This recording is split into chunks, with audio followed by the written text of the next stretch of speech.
Okay, We're cool. sharing a mic, so we have to keep very close. Yeah, we're in this. Cozy. Yeah. Far too close for work relations. We're like, we describe ourselves as work husband and wife, but we're now like very proximity close. And even as that, I'm like,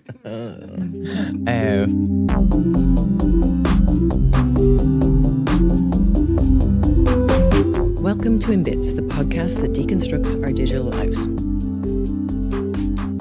I'm Nicola. And I'm Liam, and we're both lecturers in psychology and cyberpsychology in IADT. We are. So, Liam, what is our expert in bits about this week?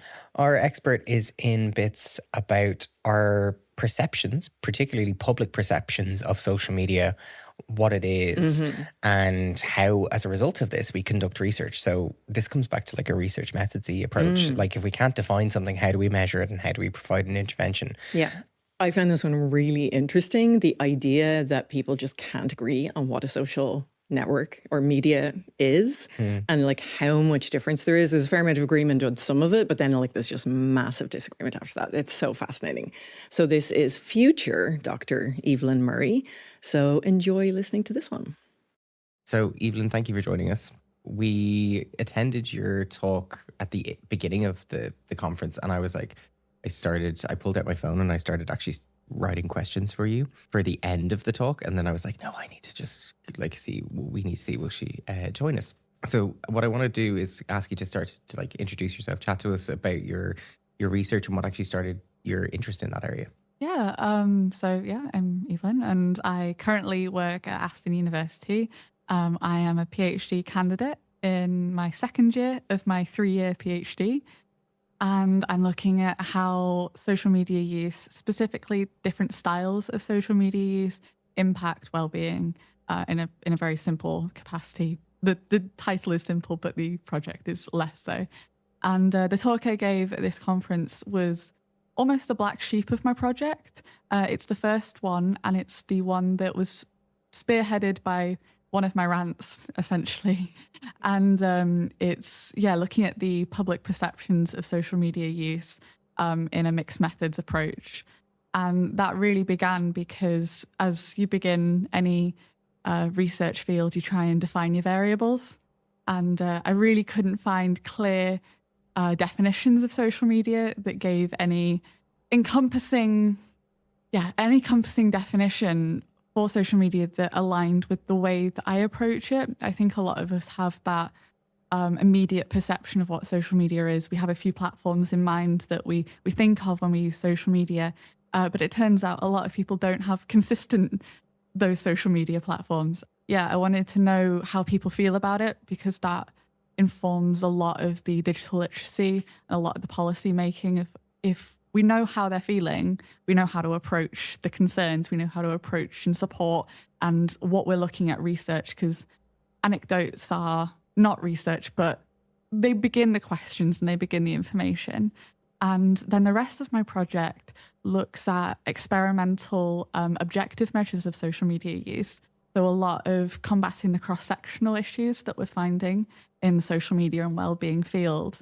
So we've developed the social networking site behavior task, and that is a fake social media essentially, where we're able to actually measure somebody's use with, so there's some content and there's likes, a like button, a share button, and a next button. And we're able to see how they're engaging with the social media that we can provide. And we can measure afterwards their psychosocial well-being factors. We can change the content. We can really delve into an experimental social media. And that's the crux of, the paper the study that you watched at the conference is not quite the full story of my PhD. And it's the entry into it because there's a lot of background that it highlights with what the general public is thinking of social media. And then the rest of my PhD kind of gets into the nitty-gritty and the like observations of how people are using it, especially with the different styles informed by Linda Kay as my previous mentor at Edge Hill. So I've got a lot of background in that capacity as well.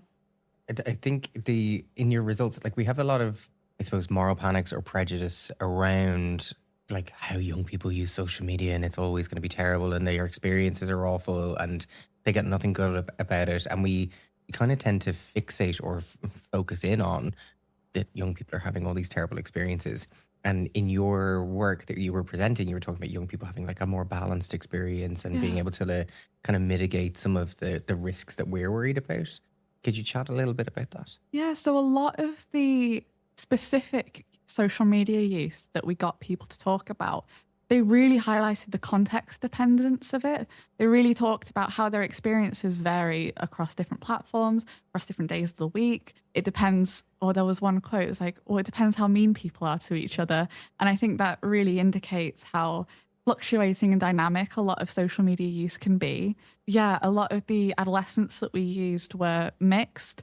Our endorsement of the different characteristics was slightly more negative overall, but there were a lot of positives that were endorsed as well, looking at how they connect with people, how they're socializing with their friends, maintaining connection to the outside world, that sort of thing. And it's not all doom and gloom. And the general public, what's really important from this study is that it's not everyone thinks it's terrible. It's that the general public are screaming out that it's far more complicated than just good or bad. And the literature really tries to narrow it down as one or the other. And I don't think that's the most efficient way of doing it. I think obviously there's context dependence. It's human behavior and it's human experiences. So there's going to be differences across people, across cultures. I know we just looked at the UK general public, but it's going to be different, and it's going to be different across platforms as well. And when we just talk about social media, narrowing it down to one monolith isn't going to explain the variance of it. I think that's the core of this project. Yeah. And it sounds like that variation could even be maybe not day to day, but possibly even day to day. But someone could be having a very positive experience for months. And then if something changes, if a relationship breaks down and maybe there's some bullying or there's just really negative behavior or something like that, that could completely shift it quite quickly, even though most things have remained the same. There's a huge amount of variation that can happen. Absolutely. And looking at motivation, a lot of the discussions in the conference these past couple of days has been talking about motivation of social media use, and that it's a lot more internal than we like to think. It's not just the behavior. It's why are we doing the behavior? And it's really interesting to see that the literature is saying, it's like, well, we need different styles of use. It's not just active. It's not just passive. It's not just social media use. And then it's not just active versus passive. Like there's so much more to it.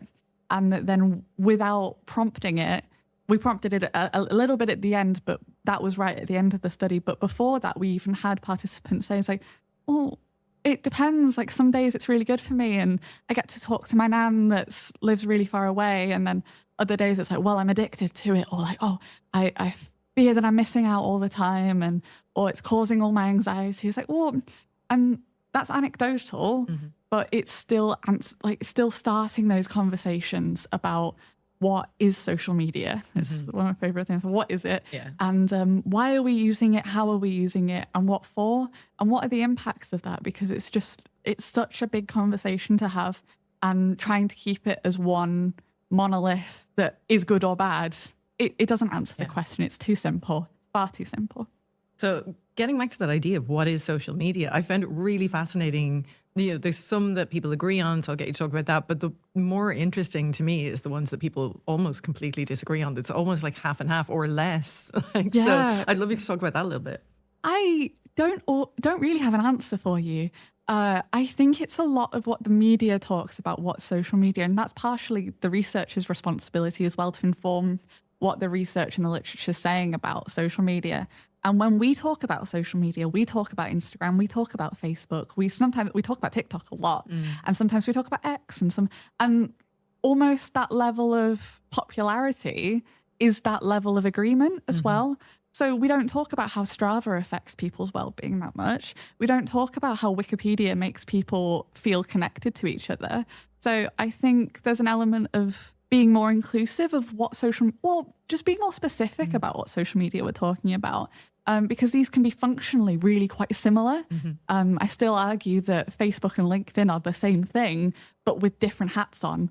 Like we all present ourselves to different people in different capacities. Like I'm a daughter, I'm a girlfriend, but I'm also a PhD researcher. Yeah. And so I will present myself differently to different people. And Facebook, I might talk about like what holiday I went on, but on LinkedIn, I'll talk about the preprints that I've got. So they're different behaviors, and functionally they're very similar, but we don't talk about them in the same way. Yeah. I don't know what the well-being impact of LinkedIn will be. Well, you can talk about your holiday, but you have to talk about its impact on B2B sales. Yeah, you have to talk about how it's made you a better person. Yeah, and you're blessed. But it's really weird for someone to like wish someone happy birthday on LinkedIn by comparison. I find those kind of things are really strange, where the person is actually taking the what we perceive the platform used to be, or the original purpose of the platform to be, and then repurposing other social media behaviors from other platforms. And into isn't that space. strange that we're having different socializing on different platforms? So a lot of the definitions talk about functionality of platforms. They'll be like, well, there has to be user-generated content, feeds of streams of information. There has to be a way of presenting yourself. But that can't be the same thing. Like, we're not talking about the same platforms if we're putting on different people that we're being. And we're socializing in very different ways. And I think we should wish each other happy birthday on LinkedIn a bit more. I want birthday wishes from my colleagues. But I think LinkedIn is probably one of the only platforms that gives you feedback about how well you're performing. So like the SSI score. And whereas what would we be like if we were looking for an SSI score, or like a social like mixing index instead, where we're on Facebook or Instagram or on TikTok? It really changes the way we actively present, like broadcast ourselves on these social medias. Is we're thinking of the algorithms and the analytics, we're thinking of how we're engaging with our peers and colleagues almost, and it's more of a kind of a wafflier way of doing it. I don't think I would talk about the skills I've learned from a party I went to with my friends, but I might talk about the skills I learned from this conference later. Like it's an important, it's a different way of you're rewarded in different capacities from different platforms. And that's, super interesting. Did you do your data collection in person with people, or were they online? Or no, I didn't. So I used Prolific, which is the participation collection tool. And that was a fantastic tool because we managed to collect 968 participants. Wow. And 95 of those using were a subset, 95 who also did the quantitative, but also qualitative. Cool. So 968 participants did quantitative measures, and 95 of those people did extra qualitative questions. Gotcha. And so that really helped with the generalizability of calling it general public perceptions, which was a key part of it. We wanted to know what everybody representatively thinks, and then just handpicked. Well, I didn't handpick, it was randomly allocated whether they were doing a qualitative part as well. And we got a really good sample of it, I think. That's an amazing sample for something like that. I was just wondering, because I was wondering how people felt about engaging with like a fake social media and what that went like. I don't know if you got any feedback like that from. So this study didn't use the fake social media. But we did have one of my favorite quotes from the participants is final question right at the end. They've analyzed they've endorsed whether platforms are social media or not. They've talked about the characteristics. They've talked about their impacts. Final question. Any further comments, please let us know. And they just said, is this a social media? And meta. I think, very meta. And I'm thinking, is a Qualtrics survey? Is Qualtrics social media? Well, some definitions think it's just a way of networking online. And if there's a form of I say something, you say something, is that networking? So I think if you squint, it could be. But that again leads the social media definition so open and so confusing almost of like, why are we trying to define this amalgamation cloud of something? But this study used questionnaires, and we didn't provide them with any of the fake social media stuff. We just gave them things to endorse and things to agree with and things to disagree with, and then the qualitative open-ended narrative questions to just write whatever they thought. And that was super interesting. I would have loved to do some interview stuff, especially when we added the styles of social media to talk about more of the nuance. I don't know if that was perfectly explained over a questionnaire. I think it would have been really cool to do a workshop style. We would have gotten fewer participants, obviously, but I think we would have been able to get a bit of a richer sample. Because again, with the styles of social media use, some of them said this is the best one, and then in the next they said this is the worst one. So the active was either the best or the worst. There's no consensus over it. And that's where the context dependence came in a lot with that of, well, sometimes when I do it to my friends, it's amazing, it's great. But then if it's someone mean, I don't want to do it and it's bad for me. And it's like, okay, well, that's interesting. That's the context, isn't it? Yeah, it absolutely is. So is there anything that we haven't asked you yet that you find really interesting about this area that you'd like to talk about? I would say one of the key takeaways from this is that when you're a researcher looking at or even any disseminating of social media knowledge and research and interest, is you've got to be very clear about what you're talking about. And that doesn't matter really, as long as there's a reference point. So one of the things I advised in my talk was, if you're gonna ask people what they think of social media, potentially get them to self-define, get them to give you platforms that they are going to specifically talk about, or give them a definition or a platform. It doesn't matter. But as long as there's this almost just joint agreement at the beginning of any part of data collection that we're all on the same page, and then you can move forward from there, because it's too broad to say social media. It would be more beneficial to go, tell me about what social media is to you, define it for me, or pick a few platforms that you just want to talk about. And I think that's the main thing that I would take away from this, is that we can't assume we're always talking about the same platforms, because even functionally, if we're talking about a function, there are varying different things, as we've talked about, is you'll be different people on different platforms. Yes. Yeah, absolutely. Evelyn, thank you so much for talking to us. Thank you so Your much. work is so interesting, and we'll come back to you in a couple of years when you're finished and you have loads more stuff and you have that experimental data. It's going to be so fascinating. Yeah, definitely. Thank you very much. Really, really fantastic. Thank you so much, guys. It was a pleasure. You can find us every second Tuesday wherever you get your podcasts, including Apple Podcasts and Spotify. And you can also find us on social media. We are on TikTok, Instagram, Blue Sky, and YouTube. At InBits Podcast. Yes. Thank you to Owen Hurley, who is our producer, editor, and wrote our really lovely piece of music for our theme tune. Thank you all for listening. Thanks, guys. See you in 2 weeks.